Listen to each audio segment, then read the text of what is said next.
He went 0-3-7 KDA, 78% kill participation. A little bit of a tongue twister there, as Bard in that first game. Definitely doing some work in that match, getting the stuns that they needed, setting up the push. And you think about everything that Shrimp did on the bottom side of the map had a little bit of big in it, because the early Shrimp? Q, yeah, I know, the big Shrimp, the Oxymoron combo, the Q was what set up that resonating strike. And then the second time it was the portal into the Q after double lift flashes. And then even the Dragon Steel was the use of the magical journey to get in. All right, going into picks and bans for game number 2. LeBlanc and Kennen banned away by TSM. Zach banned away by Dig. Caitlyn gonna be joining him now. Caitlyn jumping up there, they really don't want to deal with that, even though it wasn't that effective. They Right. feel like they may not be able to get their hands on the Bard or that early kind of lane crushing that they had before. But also TSM banning away the Kennen means that we're going to see Hanser on something else here. He's played Kennen, Fiora, and Rumble so far this split. Well, 2 of them are banned away by his own team, Exactly. so might have an inkling where he wants to go in terms of at least his own personal preference.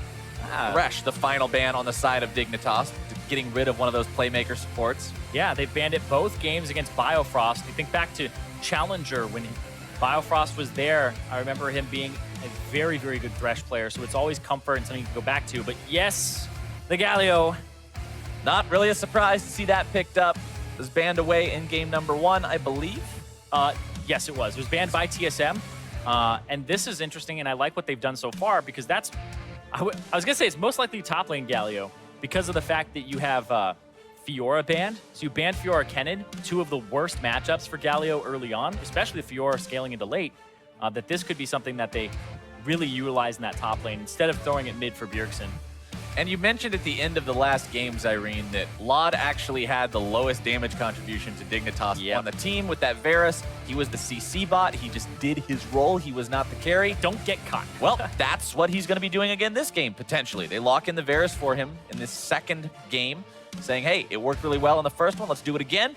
Now they're thinking about what they want Shrimp on. Last time around, it was the Lee Sin. This time around, a similar champion in the Elise. Yeah, the Elise and the Zac were banned away from TSM last time. Elise is actually a very high priority jungler at the moment. After Zac, it really has shot up as that champion that you can ban. And I actually expect Rakan and Xayah here from TSM, because they have Galio for the synergy. And there's a possibility of an Orianna as well to come through later if it doesn't get banned away. And they're just looking for this wombo combo team fight. TSM just played a tankless composition into Dignitas, got pulled out, or pulled kind of across the map. Now, go fight them. Yeah, now you got the lovers lane, you got Galio. Galio loves being with somebody on his team who can go in and then he ults on top of them. Rakan can get in there, use that ultimate, get on top of everybody, throw them up into the air, and then as soon as they land, kaboom, Galio right there on top of them. Exactly. When you close about 2,000 units of distance by jumping to Xayah and then doing the recombo, which is the R plus flash W and the double CC charm into knockup, then it's a huge amount of engagement potential and really hard to get out of or QSS or react to. And then you throw a Galio on top of that, there's just this large area that you are flailing in as you're being CC chained. The response from Dignitas, though, will be Renekton in that top lane to deal with the Galio. Pretty powerful pick in its own right, especially in the hands of somebody like Someday. So you're going to have to keep an eye on that top lane yet again. Last time we didn't really see the huge swing and sway from the top lane like we were potentially predicting, but this time around it could be a very different story with these 2 big champs up there. Syndra and Zyra banned away now in the second part of the banning phase. Yeah. 1 more to be coming from each side. Now, question is, what is going to happen to Orianna here? Are they going to ban it away on Dignitas' side? Are they going to pick it? Are they going to make TSM think that they'll pick it and then have it banned away?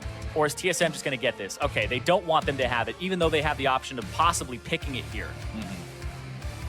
Banning away the safe pick like that leads you to believe that Dignitas will be happy just picking up their support, seeing what TSM goes for, and then leaving that mid lane counter pick available for Keen. Remember what you said last games, Irene. You have the Talia, you have the Syndra, you have the Orianna, those big ones. And right now, Ori, Syndra, banned away, Talia still up. So you might see Dignitas pick up the Talia, like we saw from TSM last time around. Do they value it that much, though? It's actually what I'm expecting here, because if you give the Talia to TSM, you give them another one of those top picks. You could counter with the Cassiopeia, that's fine, but are you going to go for the support instead and just have a front line here? Yeah, it's a possibility. Right? They lock in the Braum. They aren't going to place the same priority on Taliyah that TSM did. Plus, remember that when TSM picked Taliyah like that, 4th pick, they had banned away the Kassadin. They had taken care of some of the matchups they were worried about. Kassadin is still available. Cassiopeia is still available. There's options to pick into that. I like that you mentioned the Kassadin because they could last pick that here depending on what Bjergsen picks, but really interesting to see how this is going to go out because you really pick a Kassadin when you have winning side lanes, and they have a winning top lane. Their bottom lane for Dignitas could potentially win as well, but I wouldn't call it by any means something that you would be able to just kind of run away with the game. It might just be another Cassiopeia here, as the Taliyah will probably go over to Bjergsen. Yep, Taliyah going to be in Bjergsen's hands yet again. Lee Sin, the pick for Svenskeren this time around, going to see if he can have the impressive performance that Shrimp had on it last time. Now Dignitas thinking about a couple options. Echo actually being the one that they've decided to sit on for a couple of seconds now. Wouldn't be bad, has some outplay potential on both sides of this matchup. Can really get in Taliyah's face and outplay it, but like I had previously said, the Cassiopeia is the go-to. That's going to be locked in for Keens. So Cass versus Taliyah in the mid lane once again. Might not have been the Cass we originally mentioned, but it's still a Cass, so it still counts. Oh, yeah. No. Top side, Galio versus Renekton. Again, some days carry potential on a champion that can beat you up in the 1v1 like Renekton does. Very real at the same time. The combo potential from Haunter and the rest of TSM together with that Galio in the team fight, that can be deadly. But what you got to be careful of, let's remember the sins committed by Immortals yesterday in their game versus Envy. You can't just have a Galio and start forcing all these crazy fights because you think, okay, Galio will be there. You've still got to make sure that you got a square head on your shoulders and you're thinking. Exactly. Head square on your shoulders, something like that. I'm really interested to see how this plays out because the team fight right now from TSM overwhelmingly in their favor until super late game, but they're still going to have to go through this gigantic beefy Galio that can build magic resistance and feel okay about it after his first item, because Varus does percent HP magic damage, Cassiopeia magic damage, Elise magic damage. Build for your matchup early, get something like an Iceborne Gauntlet after triple Dorans against the Renekton, and then just go into Abyssal Scepter, get your AP, get your magic resist going. And hey, it's an Abyssal Mask now, Zyrene. Ah, you're right. Gotta remember those icon updates. It's nice and flashy looking. They had to change it around a bit, but Haunter definitely has reason to prioritize some magic resist after the initial part of the game. Like you said, you can't just build straight magic resistance into Renekton. You're going to get bopped. So a little bit of armor early on, and then the magic resist machine can come online. The Abyssal Scepter, though, the Abyssal Mask, that's the thing I probably adjust to the slowest, is getting those names down again. I still call, Talisman of Ascension, Shurelya's. The Shurelya's Reverie? Yeah, man, old school names. Old school Rip Heart of Gold. I still miss Spirit of the Elder Lizard, the old jungle item that Ezreal ruined for everyone. Still salty about that one, man. But TSM. Then he ruined Runic Echoes. Yeah, every jungle item somehow gets ruined by Ezreal. It's just one of those tricks of League of Legends. It's a thing. You don't chase Singed, and you don't have a new jungle item without Ezreal messing it up somehow. Play test it with Ezreal. That's what I'm gonna do. It's on the wall. Anyway. TSM and Dignitas both out onto the field for time number 2. Kind of taking those defensive positions, watching the entrances to the jungles, nobody really wanting to tempt fate with anything too daring at level 1. Winds of War find their way towards Someday, who's happy spamming some animations. Clearly still in the same frame of mind as when he bought 6 tears in a clairvoyance trinket. Tears of happiness, tears of joy. And Someday has been having an incredible split so far. He's dominated most of the games that they've had on Dignitas, and even that last one was still a really good game for him. Did the most damage in the game without too much of a poke pattern going his way. It was mostly all in. And the 2 times we saw him get into some big fights and some deaths, he had the 1 versus 2 bottom lane where he managed to walk away with a kill despite, you know, being in a situation where he knows he's dead to rights. And then in that final fight, he's the one who goes over the wall, says, "Remember me," and seals that fight for his team. Nothing personnel, kid. Jumps in, teleports behind you. Dignitas, though, they're the ones who are now 1 game away from taking this series, taking down, again, who a lot of people think is the #1 team in North America in Summer Split 2017. And what a hell of a statement to make if you can do that in week number 2. Oh, yeah, and Dignitas fans were hopefully optimistic. They were like sitting around going, okay, so this roster, what's going to happen? You just benched Special, and now you have Big. But communication is something that's so hard to look at and value from the outside because you don't hear the comms. You don't actually know the attitude that they have towards each other. And when you have something like this going on where you can see that the team is having better teleports, better team fights, not throwing, playing proactively instead of reactively, it's a big shift for Dignitas that you cannot deny. And a lot of times it is so difficult to measure. You talk about it, and it's an intangible resource, right? You look at what wins you a game of League of Legends, there's a lot of things you can count. I'm looking at a scoreboard right now with kills, deaths, assists, farm, items, all these things we can measure.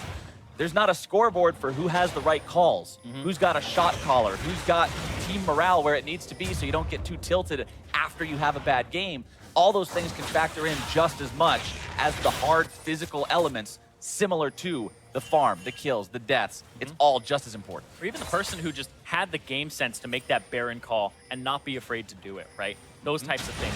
You can, like you said, the scoreboard will have those kills, deaths, and assists, but they won't have the Baron calls that were right. Right.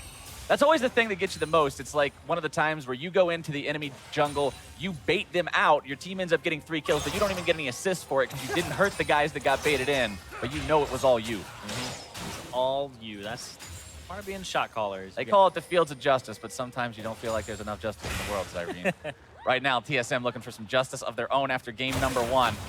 A loss that was not expected by a lot of the fans. Remember, we can go back to that fan vote, 81 to 19. 4 out of 5 people thinking TSM would walk away with a win in this series. It's still entirely possible. Dignitas will have to beat them this second time if they want to lock this one down. Biofrost trying to jump in there on Shrimp as he counter jungles. He lands from the rappel. Now he has here he gets CC on the Biofrost, who has to pop the flash. Good job sidestepping the winner's bite. Means that TSM's bottom lane will both survive to walk away. But Dignitas invading and getting some extra resources. Shrimp paying attention to this bottom side of the map here and making sure that his bottom lane is set up. Right now, he's in a position to at least get some damage on that turret, just chip damage very slightly. But you want to go back. You want to set up for your jungle camps because his Raptors will now spawn at about 4 minutes and then 20 seconds. And you got to be on top of those. We know how much junglers like to steal those away if they know you're not hanging around there. But speaking of hanging Shrimp around, actually knowing that Biofrost doesn't have flash, seeing if maybe there's a chance to hang around and do something here. Remember, you don't have an instant stun like with Bard on the Braum. Oh, top lane though. Someday taunted up. He gets the heal, but it's still not going to do a ton. Call of the Meek. How long has he been there? Just yet. Double lift now. He's the one forced to flash away. Soon find his way onto Biofrost. They've got split focus. It's double lift who's ultimately the call. Big trying to get away, but TSM will make the outplay. Now they're on the assault. Seeing if they can chase this down any further, they'll back away, but they find exactly what they needed to find. Way too aggressive there from Shrimp. He's going to lose his Raptors now, too. So this puts him so far behind when you lose your second Raptor camp, and then Sven will be able to pick up his own on top of it. Those chickens are gone. You lose your chickens, you lose your support. Everything went awry there, and you saw the split focus. There was damage going into double. There was damage going into bio. It's like Dignitas wasn't on the same page, and there's those intangibles. And I think Biofrost really just outplayed there. They were still kind of hesitant of, hey, Shrimp wants to hang around here. Look at this, though. Catches him out. It's like, hey, you took my chickens. Yeah, Come here. Oh, nice flash away from the rappel range to make sure that Shrimp can't find the follow. Getting summoner spells, though, so Shrimp doing some work, though, still has his own. But watch this. Watch how Biofrost plays this on Rakan, because you're going to see Big go in, flash, autos double lift. They're going for double lift, the guy who still has flash. But then Biofrost, W knocks up Big in range and hits Lod so the damage doesn't continue, and then that's what gets Big killed. So they focused the dude who still had flash instead of the mobile guy. So they were saying Rakan is able to just get out with 2 E's, and they didn't want to go after him. Unfortunate call for Dignitas, but TSM knowing exactly how to handle the situation. Yeah. This is why a lot of people think this is a top-tier team. Yeah, but it's also like, why would you go for that play, Shrimp? Yeah, like, if the call isn't go for the guy who doesn't have flash because he's too mobile, then just go do your topside jungle. Go back, go get your mobility boots, go topside jungle. That was something that was too aggressive, and they felt like they could exploit the bottom lane, but they'd already done that twice in the previous game. Dirksen just farming up still here in the mid lane. Very similar story to what we saw last time. Big needs to back away here. A lot of TSM guys hanging around. Doesn't want to give away any more free money. TSM got to be feeling good after that initial lead, after that turnaround. And when we talk about how like the meta had shifted like a year ago, and it was like jungle mid synergy, and then it was jungle support synergy for how much or how important it is to actually get your wards down. We saw there a 3-man warding group, a hold on top lane. Haunter could be dead here. That's a big gator with a Seconds, too. lot of fury. Oh. Hunter, though, a heroic exit will take him over to mid lane and the waiting safe arms of Bjergsen. Someday literally had 1 second left on his W before he could stun him there. So Hanser made it out just barely. Hunter happy to be getting away from that one. Plus, that's the ultimate expended from Someday, so a little bit less threat, a little bit less pressure from him for the next 90 seconds or so until that's back up and running, as Double Lift and Biofrost have found themselves a decent spot here in bottom lane after that outplay earlier. Yeah. But all summoner spells pretty much down in terms of mobility in the bottom side of the map. Big about to have his exhaust. Biofrost about to have his ignite. His flash will also come up soon as well. Interesting thing, it is exhaust versus ignite there in that bottom lane. Yeah. Normally, you only are seeing the exhaust against high-power assassins in the current state of the game, just because of after the nerfs, a lot of times you want the ignite, you want the kill pressure, you want to be able to stop the healing and things like that as well, but Big opting for that exhaust this game. I like this as well. That just happened in the jungle. Svenskeren taking that blue away from Keen, and now he's sitting around waiting, saying he's stronger than this Elise, and when he gets the jump on Shrimp, what's going to happen? Shrimp, Moby Boots, walking in, wards it before he even and checks. he gets the cocoon. Damage comes down, but you got to remember, Svenskeren has an ulti. Repel up into the air, Shrimp comes down. Got to be careful though. The rest of the team is here. Sonic Wave not connecting. Spin a little bit too far forward. Keen takes a bite out of him, and now a stun onto Biofrost. Flash. They're trying to get away if they can. Bjergsen's there, but he's got no mana. The piercing arrow not finding the mark. Big's not taking that blast. Yeah, That's just a little bit too much meme. Little bit too much there. Didn't use the exhaust as well, kind of got there a little bit later. But yeah, Rakan able to get out from such good range. And they collapsed. That was actually really good game sense as well from Shrimp, saying somebody's got to be here, right? Somebody's got to be here. He knew to ward it. Like, they actually didn't give away the blue to Bjergsen in the mid lane and gave it to Svenskeren because they didn't want to give away the position of Svenskeren. If Talia comes over, takes the blue, you know Lee Sin was just on your bottom side. So Shrimp just says they're playing like he could be here, and also the fact that, well, I haven't been on the side in a long time. I had to back after my red. Comes in and places the ward first, and then has the quick reaction to throw down the cocoon. That was really well played. So close to getting that second kill onto Biofrost as well, but Dignitas will have to be happy with just tying this game up. Bjergsen on Talia, a 24.0 KDA Two games, so two far games, in two spring. games. Yeah, but we can still talk about how big that number is. That was in spring, you know. Cassiopeia, Keen's Cassiopeia only has a 4.2. That's like 1/6. 11 games, 11 games. Still, we can still have a little bit of fun with it. Bjergsen definitely knows how to keep those KDA stats nice and pretty on this champion, though. Had a couple of big smashing successes on it in spring. Now, can he do it still in summer? 2 Doran's rings under his belt, the only thing so far. Meanwhile, his opponent, again, stacking up that tier on the Cassiopeia, getting the stack someday, walking up into Hanser. Taunt's not going to do a whole lot there. Yeah, and as Renekton, the way you play this matchup is you just push and you just try to play the sustain game. Trade with the Galio, and you'll be like, oh, the Renekton lost that trade, but then he eventually just heals himself back up. Galio doesn't have a heal in his kit. It's one of the reasons that he loses those sustained matchups come the mid-game.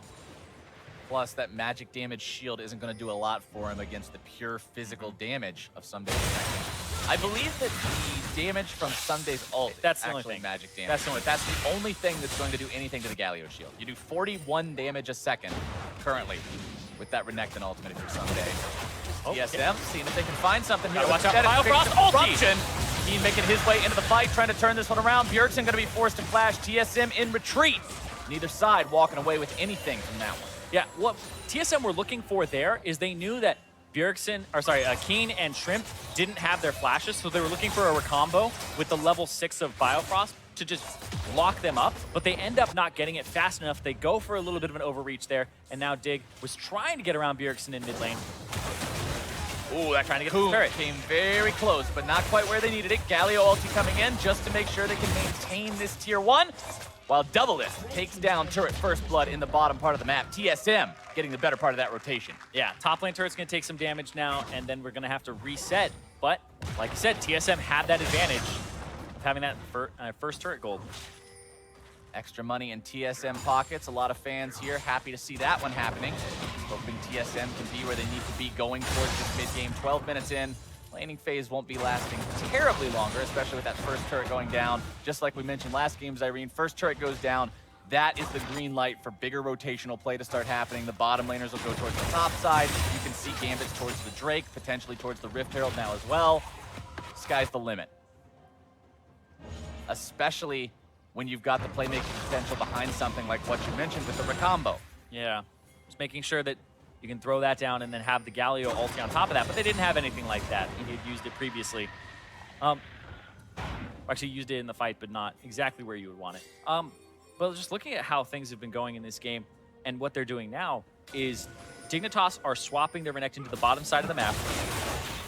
Their weak side without a turret and with Drake still up, but nobody's really interested in the Ocean Drake at the moment where you could get lane pressure and can go for some better pushes. So they're trying to keep their one-on-ones and two-on-twos intact, because if you just have that Renekton top lane, like, just think about it, if you don't swap it as Dignitas, you have a Renekton versus a pushing duo lane, and then what's your duo lane against? A Galio with triple Doran's Ring who just throws a Q and clears the Yeah, he casts Winds of War, the minions all die, and Exactly. you don't really get anywhere. So it's the appropriate rotation from Dignitas to go into a lane that they may eventually lose this turret just by inevitability standpoint of the matchup of what just happened down bottom.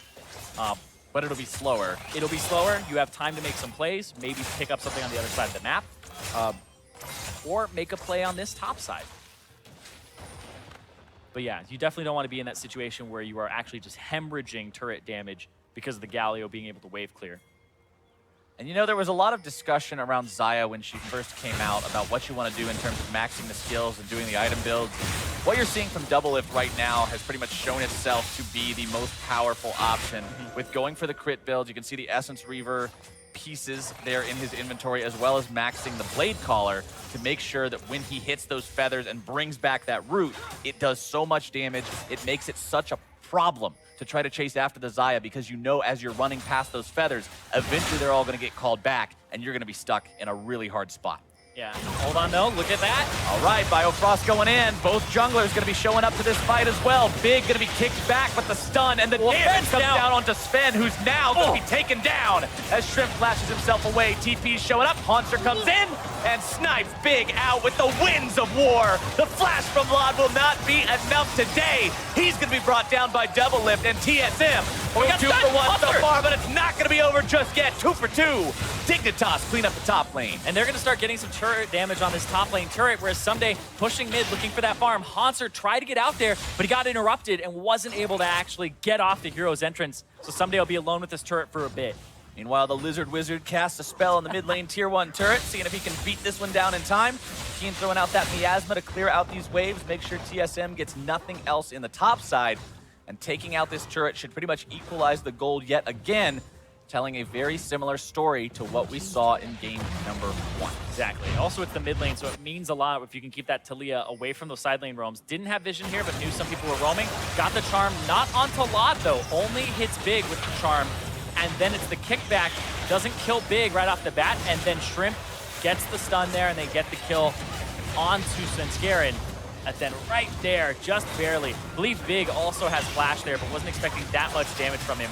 Then the follow-up, take out Lod, and then right here, another Cocoon just hits him. And then he gets grounded anyway on top of it. The grounded would have interrupted it. There we go. Finally, a little bit of attention being paid towards the Drakes. Svenskeren will pick that first one up for his team. And TSM gets bonus regeneration, and Infernal Drake will be spawning just shy of 21 minutes. Dignitas taking the opportunity, seeing that message that the dragon's been slain, they decide to focus efforts on the Rift Herald. Yep, Infernal Drake next as well. So having this Rift Herald is going to be very important. Could lead to a gold advantage right before that Infernal Drake comes up. We'll see who picks this up, assuming Shrimp. I mean, I think back in the day, Shrimp was the guy who always picked up old Rift Herald. Yeah. We always wanted You it. talked about him being a carry-style player, being the kind of guy who would take the kills, take the lane farm, everything else. Why not take the Herald too? Yeah, he was all about getting the fast back. This is back when it was the one that was like a temporary buff for movement speed and stuff too. Fast back, get back to clearing your jungle, keep going, keep cycling. And so Shrimp really just values being on the map. And once again, 100% kill participation in the early game for this guy. 1-0-2 on the Elise, no deaths, despite what we saw earlier with Svenskeren camping out in his jungle.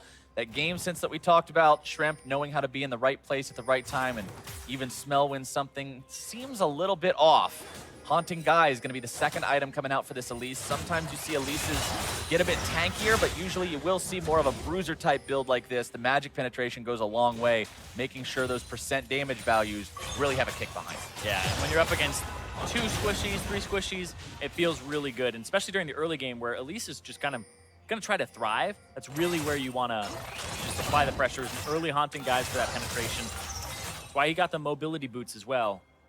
Values being out on the map and having that early pressure. He has some scaling carries. One big difference I'm noticing right now between those carries, Lod still sort of fumbling around here with the pieces of a Blade of the Ruin King. Meanwhile, Double Lift, he's got the Essence Reaver completed. He's got the Zeal with it. Starting to get real scary on the Xayah. Lod's down 1,400 gold right now behind Double Lift, so he's in a pretty bad spot, whereas Shrimp up about 800 himself, top lane 300, and that's really where this gold is kind of becoming even, is that mid lane as well on top, with 700 up for Keen because of the kills. And what you were talking about earlier during Champion Select Cyrene is showing very true right now with Haunter. You can see the 3 Dorian's Rings into the first armor item, going for that Sunfire Cape, the early lane presence. Gives you the extra AoE damage. Dignitas, they're not going to be able to collapse into TSM here, but the Mercury Treads on Haunter, some extra magic resistance there. CC resistance too, knowing what all he's up against. Expect to see more MR be built. Exactly. Expecting the Abyssal Mask to come through as his next item. We'll see. It doesn't help him against Someday, though. And if Someday is just trying to be a split push monster and Haunter trying to team fight, depends. Are you playing towards your style or are you playing towards his style? Because it'll make it easier for Someday to actually split push if you buy Abyssal Mask. Right. But it'll make it better for you to team fight. So you're kind of playing into both. And it does look like what he's going to do there. Yeah, you've got to be very mindful about letting your opponents play their game too hard. Yep. If you just always opt into the way they want to play, naturally their champions are going to be better suited to play that kind of a game. Look at that damage. I'm always surprised to see just how much a full HP Rift Herald hurts those darn things. Yeah, I don't know if they're going to get this, though. The TP from Haunter's coming through. They'll stop it in time. Not a huge wall, but Bjergsen has to pop the cleanse, but now the quickness comes in and Dignitas is annihilated. 2 down instantly. And Haunter will grab the kill credit onto Big. 2-1 and 2 on this Galio. TSM strike back. TSM don't lose that top turret, and they get the Rakan engage off, followed by the Galio ultimate. Lod even got looped in there too. Flash wasn't up for a few more seconds, so Someday's gonna try to make something happen here. He'll have TP advantage. Every time the camera's been on Someday in the last 5 minutes, he's smacking one of these turrets. Right, his team's dead, right? And what is he supposed to do? That's kind of the problem.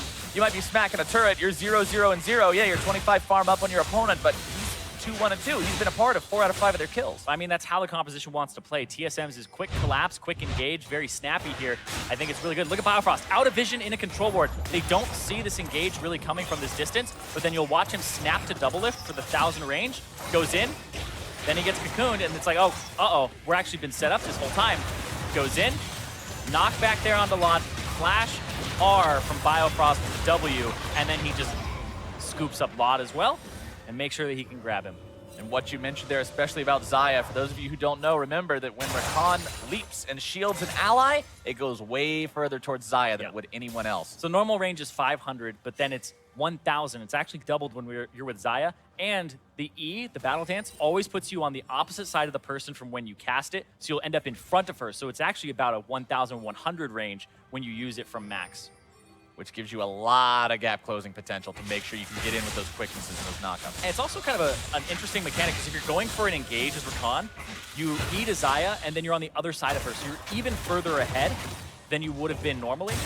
And if you use it to retreat, you just went in, and then you E to somebody to get out, you're on the other side of them. So you always get that extra 100 distance with where you're trying to go. And it's pretty crazy, too, because it's great for engages, and it's great for disengages if you want to get out or you messed up.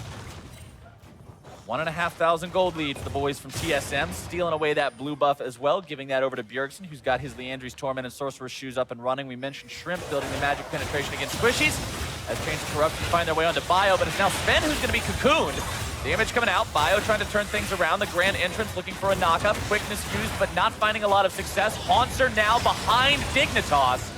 Big and Someday having to back away from this one, maybe trying to find an opportunity to go back in here. Keen wants to slither around and get some damage, but he's not healthy enough, he's not safe enough to go in for that. And I'm looking at this Braum pick into Xayah a little bit more. When his shield is up, Xayah's feathers hit the ground in front of him, so you won't get passed through ever. So the shield will really stop the Xayah from doing what she wants and having that Blade Caller route, because it won't be behind. Right, because we talk about the Blade Caller and how effective that is, how that's Xayah's big tool. It's one reason why Essence Reaver is so good as well. Gives her the cooldown reduction, makes it so more Blade Callers can happen more frequently. But if the Blade Callers are all in front of everybody, they don't really do anything. Exactly. They will take that Infernal Drake, though, for TSM. Elemental Dragon number 2. And right now, Laud is just so far behind. He was behind in gold. He's barely picked up any CS. He's now down 2,300 gold, 2,200 around that area. And he's a huge part of this gold deficit right now. And this bottom lane, just in general, they're all the deaths right now for Dignitas. Yeah, not the best game for these two so far. Big, who we talked about him having a good game there in game number 1. Finished game number 1, 0-3-7. He has already caught up to the amount of deaths he had in that game. No more allowed. So gonna have to be a little bit more careful with the situations he's putting himself in. It always seems to be him and Laud that catch themselves as the ones punished when TSM turns these fights around. Yeah, and it just seems to be something where that early fight is one that I want to call back to, because that really set up Doublelift and Biofrost to win that lane. When they're able to get a kill in a 2-on-3, because Shrimp forced that so hard, and Shrimp lost his topside jungle, just a little bit of it, not too much. I mean, in pro play, pretty bad. You never want to give away a kill in an even fight, right? You never want to be dying 1 versus 1 or 2 versus 2. So to die in an uneven fight that's actually against you, that's really, really... That's when you know you made a big mistake. Yeah. Bring that extra body down there, remove all that other potential pressure from around the map, and still come out behind. Ooh. As the chains of corruption fly out, don't find their way onto the mark this time. Laud's going to have to focus those up a little bit. Yeah, and also Laud very close to level 11. He's been down 2 levels, so that's actually the 110-second cooldown chain of corruption instead of his next rank up, which will take a little bit off that CD.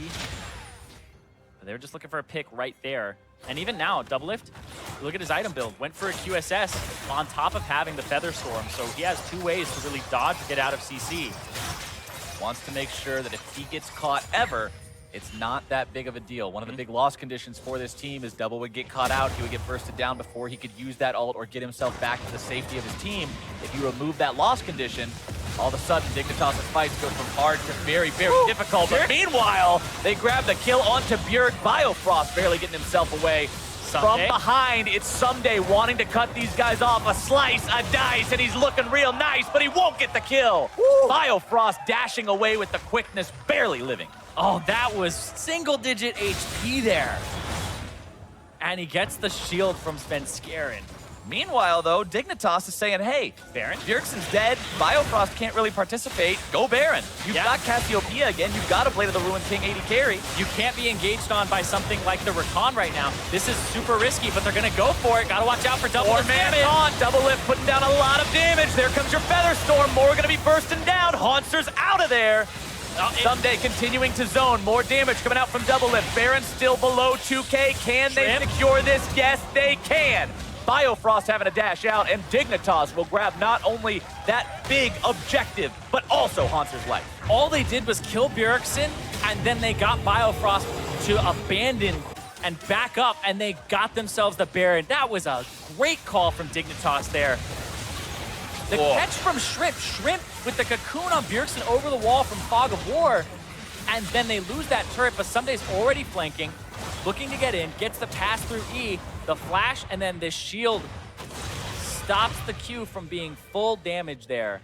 And people sometimes talk about Elise Zyrene, saying how she's so good in the early game, but as the game goes on, she turns into more of a cocoon bot. Speaking of cocoon bot, yeah, sometimes a cocoon bot is what you need because you can make so many big plays and catches if you can land those. Haunter went in. TSM in enemy territory. Haunter going to be tanking. That's the guy you want on the front line, though. You got to be careful going up against Dignitas with a fresh Baron buff. Chains of corruption over the wall. Going to be locking down the back line.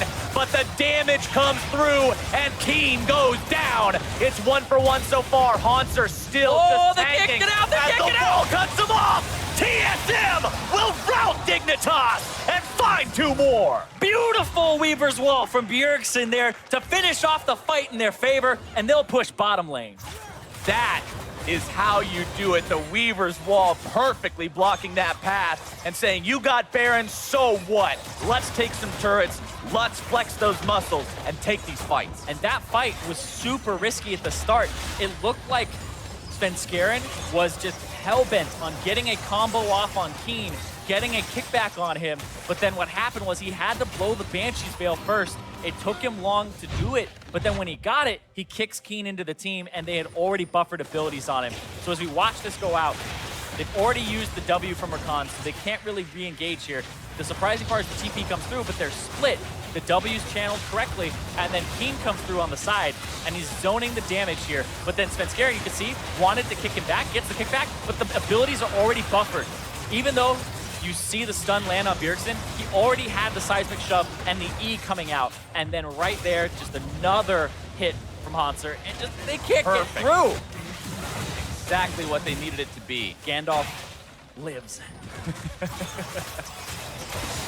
Dignitas, they were feeling so good after grabbing that Baron, but now TSM has taken the driver's seat once again, pushing up mid lane. We say the driver's seat, but it's really kind of a tandem car still, because they still have Baron for 50 seconds. The gold, only 400 between them. TSM, I don't think they're really in the driver's seat. They're shotgun with the map right now telling you where to go, but Dignitas really have the wheel.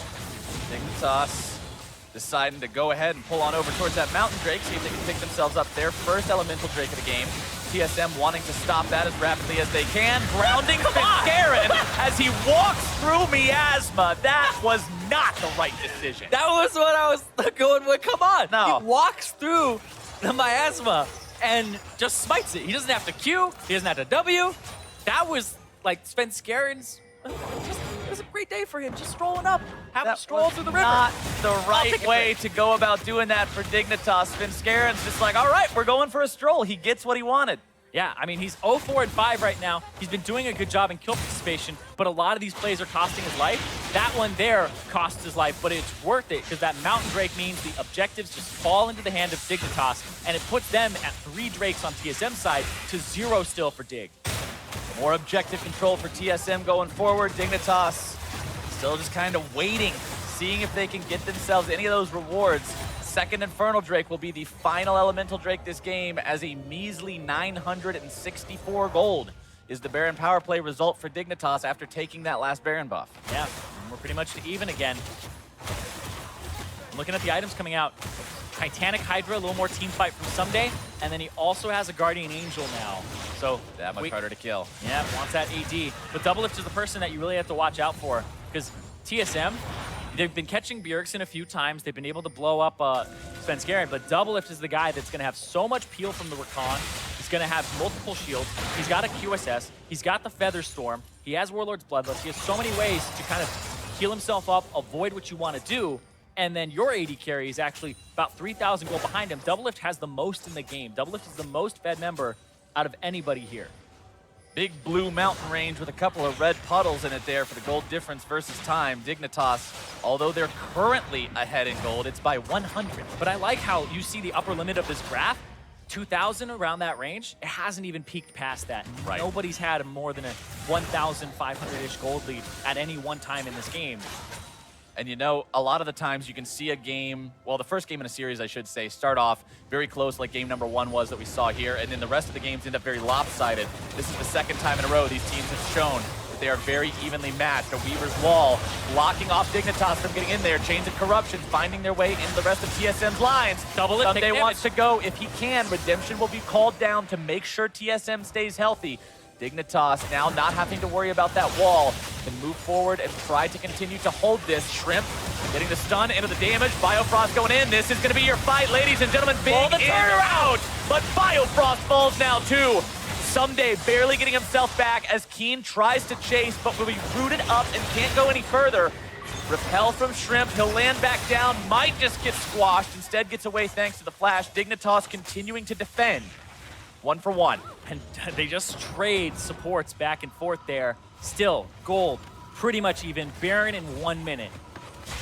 It's set up. So much could change the outcome of these fights. One little misclick, one little outplay could do everything. Another look at exactly the way that transpired. Cocoon hits on Svenskeren on the left side, but that's kind of just bait. Biofrost went in and only got the charm on Big on the way out. He tried to reach Keen and Laud, who were standing away from each other, and he didn't get either of them. And then he battle danced out and caught Big on the way out. but it costs both their lives as Keen gets the Petrifying Gaze off for the counter. And actually in the top lane, just looking at Haunter, didn't actually go for the Abyssal Mask, went for the Spirit Visage as his first item. Abyssal Mask may be in the works for him, though, because he does have that Null Magic, or sorry, the Negatron Cloak. Important thing to note as well, Someday walked away with just a sliver of HP from that team fight. Still had GA. Guardian Angel still up. He still has that second life for the next fight that breaks out, which could be huge and potentially game-changing, depending on how it all goes. Finskaran eating a little damage as Dignitas has the inside track on the mid lane here. They've zoned their opponents away for now. The double lift's damage has become so extreme with the Essence Reaver, Infinity Edge, Runeans. You're looking at 70% crit multiplied with that Infinity Edge multiplier.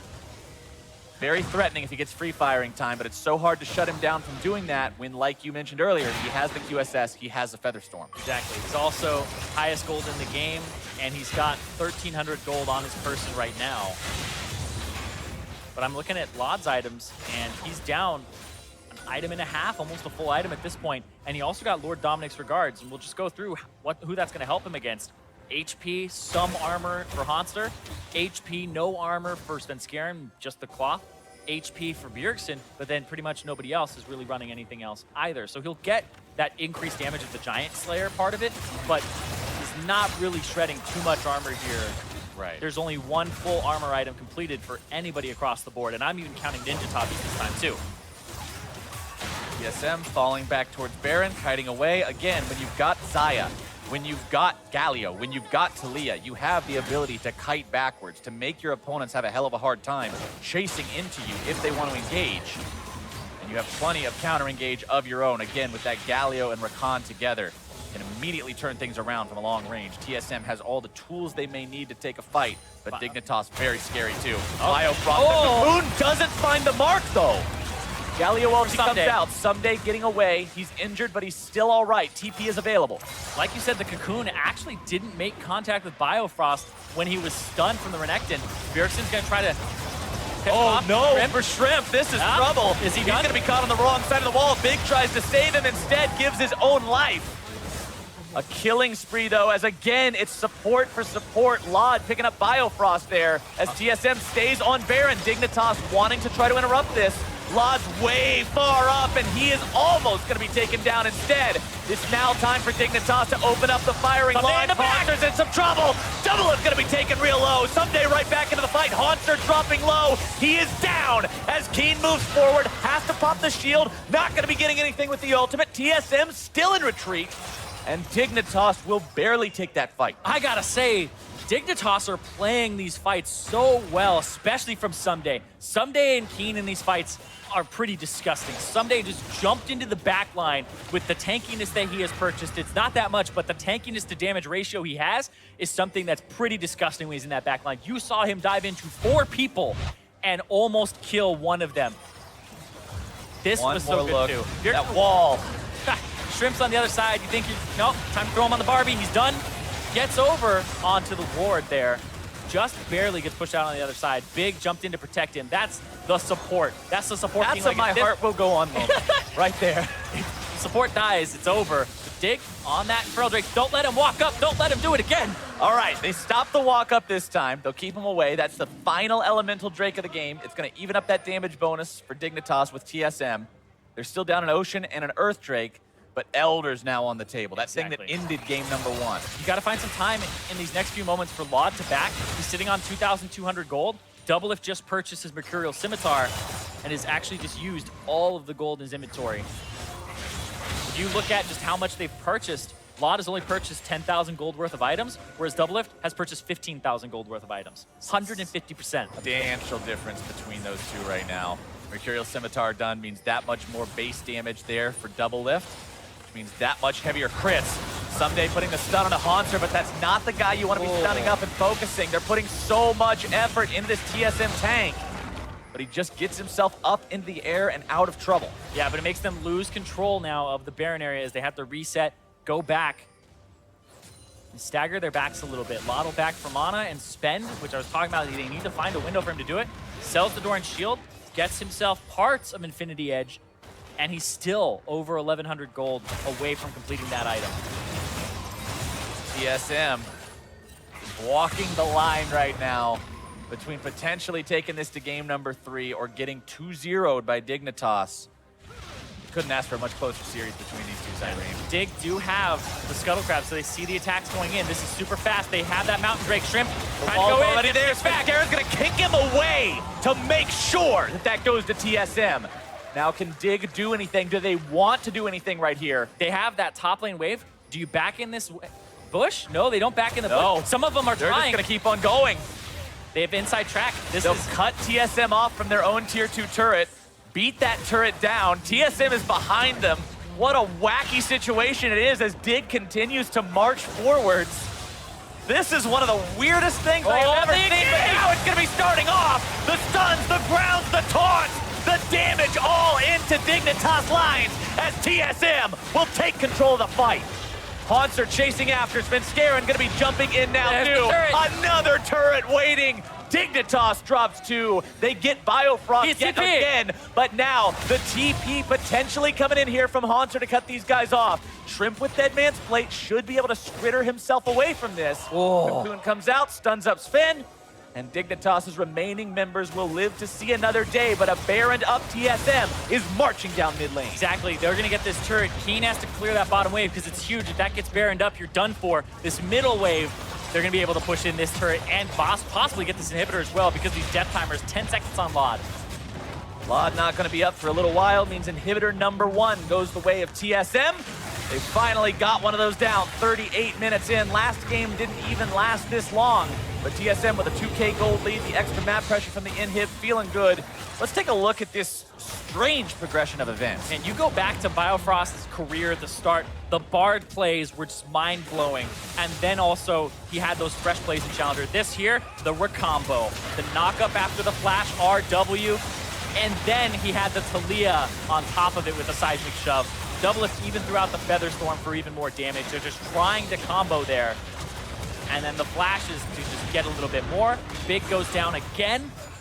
And then the TP from Haunter. He was trying to someday, but not today. Dignitas, the team as a whole, has died 12 times. Big has died 7 of those times. An excessive amount of deaths so far on the support this game, but still contributing pretty well to the team overall.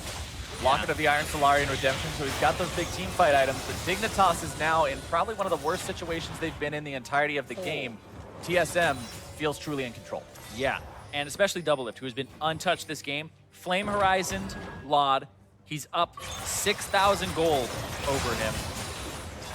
And this is just a decimating performance from Doublelift this game. He's full build hard now to too. reach. Full build now too. Mortal Reminder, the final item for Doublelift to shred through any sort of tankiness on the side of Dignitas in terms of that Dead Man's Plate, the Guardian Angel, things like that. But inhibitor turret number 2, under some pressure. Mercurial Scimitar used there by Doublelift to escape the chains of corruption. And now they have to go 10 to that mid wave with Keen. Winds of War flung out. TSM just hanging around that cannon minion, allowing it to get little plinks of damage into the turret. And here we go, TSM. Taunt comes out, they're pushing up, the turret's gonna fall, someday forced to retreat. Braum ulti used, but what does it even accomplish? TSM continuing to walk forward, pressuring onto this second inhibitor. They'll find it no problem. They've got themselves a very attractive situation now with 2 enemy inhibitors down. Like you were saying earlier about the driver's seat, now TSM firmly in the driver's seat, 4,000 gold advantage. And Dignitas is in the trunk now. They're just waiting to get dropped off. Yeah, it's just like, yeah, let me off up here, just on the corner or something. It's fine, I'll walk. Yeah, I tried to make that like PG. I didn't go to the dark place where it's like, they kidnapped him. What's going on? Still. Anyway, Dignitas, though, still in this game by some regards here. Abyssal Mask completed for Shrimp, so he's trying to kind of assist in the damage. And actually, Haunter went for the Gargoyle Stone Plate, so no Abyssal Mask in sight. Not trying to go for that item, just trying to be as durable as possible instead of assisting in damage, which has worked out for him because the damage dealers on his team are the ones who have all that gold. 13-14, crit number that popped up there as Doublelift crit the red buff. Yeah. That is frightening. Yeah, and this is why this build was just... Blade of the Ruined King got slightly nerfed, but this build is so good because Warlord's Bloodlust is also going to heal you for a lot. Right here, Dig.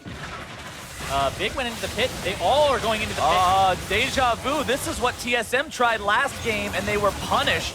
Dignitas Dig now the took ones who so are much going to be damage. trying. Galio coming in, the stun onto Sven. But here comes the cavalry. It's Biofrost all over the place. Scarin drops first, but Dignitas seems to not be able to find any further options. There's no one to deal with double lift. Keen's still pretty healthy. Someday forced to flash back. Yeah, what happened there, Someday dove onto double lift to apply pressure. Double lift hasn't had the flash pretty much all game. I'm thinking about when I last saw him just Feather Storms. It's been Feather Storm. It's been QSS to get away. He's been playing this right. Even when there's pressure on him, he's not panicking. And even though TSM was the team that lost someone in that engage, it was only a one-death fight. They lost Scarin.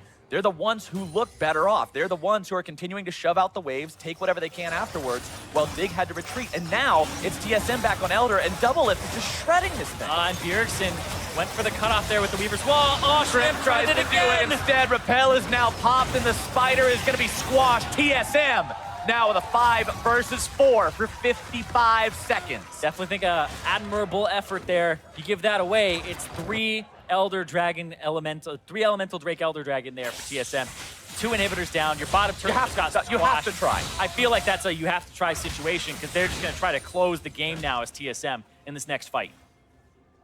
They've got all the tools they need to do it as well. A 7-0 Xayah with a Wrath Potion, I'm sure. Yeah. Bjergsen nearly full build as well. The only thing he could do is replace those control wards with something else. He's doing a ton of damage in his own right.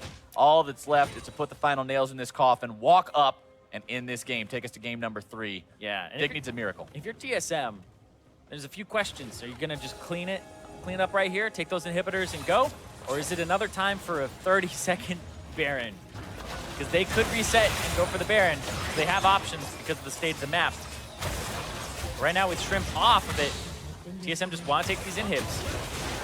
Let's take the one in the bottom lane. No contest. Trying to force the fight now. Haunts are going to be made to back up. Scarin is too far forward.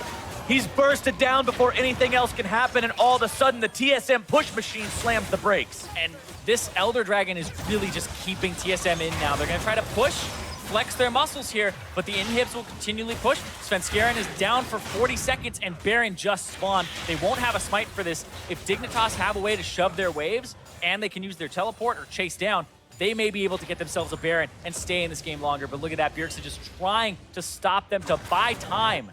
Remember how fast Double Lift is going to do this. Oh, there was one real... actually insane how quickly he can burn this down.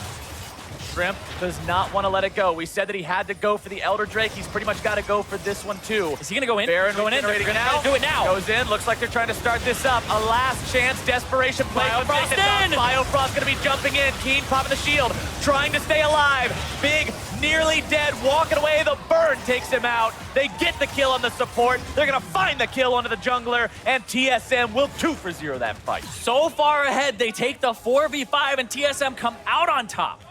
TSM just slowly winning enough fights to win this game. Scarin's mistake in the enemy base will not be enough. Lod's out of position. Sunday's out of position. Bjergsen taken down by Lod, but who cares? A double kill for Double Lift. And we're going to game 3. The ace to end it there in TSM. The crowd's going to do the talking for me. Just bask in the crowd doing what they came here to do. We talked about the TSM fan base, how passionate they are for this team. They're happy to see this one going to game number 3, and it is going to be one hell of a show if we can learn anything from games number 1 and 2. And that passion that just builds up, even the crowd is feeling it there, where that's a nail biter. Your team is down 1-0, and they're about to be shut out of this best of 3, and it's honestly, like I said, a nail biter. 1,000 gold difference was the maximum until about those 35, 38 minute marks. And that's where TSM really turned it on and got some key picks.